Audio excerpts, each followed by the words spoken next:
आपकी स्क्रीन पर दिख रहा ये नज़ारा पंजाब के अमृतसर का है, जहां 27 जनवरी को हैरान करने वाली घटना घटी और जिसको लेकर ये वीडियो आज़ाद समाज पार्टी चीफ चंद्रशेखर आज़ाद ने अपनी सोशल साइट एक्स पर पोस्ट किया था।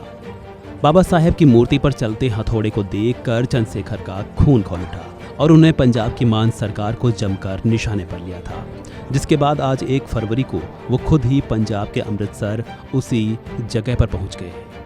भीम आर्मी चीफ चंद्रशेखर आज़ाद ने अमृतसर पहुंचकर बाबा साहेब की मूर्ति पर माल्यार्पण किया। उन्होंने घटना की निंदा करते हुए कहा कि इस मामले को संसद में उठाया जाएगा। घटना बेहद दुखद है। इससे पूरे देश दुनिया में डॉक्टर भीमराव अंबेडकर को मानने वालों के मन में बहुत पीड़ा पहुंची है। निंदनीय है और इससे पूरे देश दुनिया में रहने वाले डॉक्टर बाबा साहब अम्बेडकर को मानने वाले लोगों के मन में बहुत पीड़ा पहुंची। पीड़ा इसलिए क्योंकि ये जो धरती है ये संतों, गुरुओं और महान पुरुषों की धरती है और जिस तरह के एटमॉस्फेयर में सरकार की कमी, पुलिस और एडमिनिस्ट्रेशन की कमी के कारण इतना बड़ा धक्का जो है यहाँ हुआ है।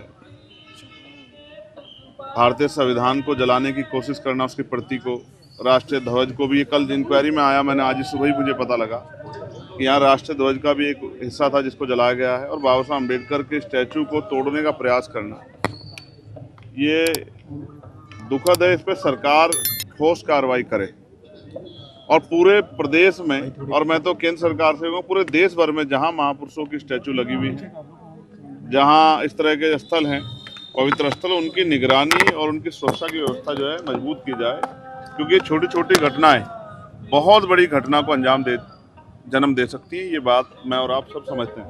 तो भारत जो है धार्मिक और मान्यताओं और इस तरह का स्ट्रक्चर में बसा हुआ है भारत की भावनाओं के साथ बहुत कुछ जुड़ा है, बहुत बड़े बड़े परिवर्तन हो जाते हैं। तो मुझे वहाँ से यहाँ इसलिए आना पड़ा क्योंकि जिस तरह से लगातार लापरवाही बरती गई और अभी भी मैं इस बात को लेकर चिंता में हूँ कि मैं वहाँ ऊपर जाना चाहता था लेकिन सीढ़ी नहीं है, तो मुझे नीचे खड़े होकर माल्यार्पण करना, लेकिन अचानक उस दिन एक दिन रात पहले कैसे सीढ़ी लगी और फिर इतना बड़ा वहाँ से यहाँ तक वो ज्वलनशील पदार्थ लेके आना और ये सब चीज़ें करना। तो पुलिस क्या कर रही थी, सुरक्षा एजेंसियाँ क्या कर रही थी, हमारा इंटेलिजेंस LIU क्या कर रहा था, और फिर इतनी देर तक। और मुझे तो यहाँ के लोगों पे भी जो है थोड़ा सा इस बात से लेके मेरा क्रोध है कि उसकी वीडियो बनाने की वजह उसको चक्कू ले लेना था तत्काल ही।